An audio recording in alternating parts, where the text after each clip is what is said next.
জামিনে মুক্তি পাওয়ার পর ফেসবুকে নিজের ভেরিফাইড পেজে অনুভূতি প্রকাশ করেছেন চিত্রনায়িকা নুসরাত ফারিয়া।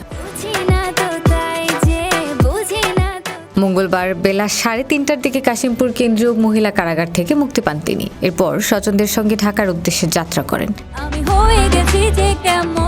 মুক্তির 1 ঘণ্টা পর নিজের ফেসবুক পেজে দেয়া এক স্ট্যাটাসে ফারিয়া গত 2 দিনে তার পাশে থাকা সবার প্রতি কৃতজ্ঞতা জানান।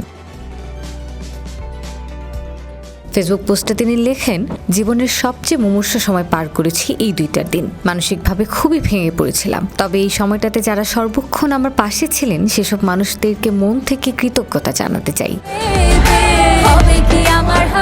তিনি আরও লেখেন, আমার সহকর্মী থেকে শুরু করে ইন্ডাস্ট্রির সবাই, এমনকি আপামর সাধারণ মানুষ যারা আমার হয়ে কথা বলেছেন, ন্যায়ের পক্ষে কথা বলেছেন, পাশে থেকেছেন, তাদের এই সাপোর্ট, ভালোবাসা আমি আজীবন মনে রাখবো।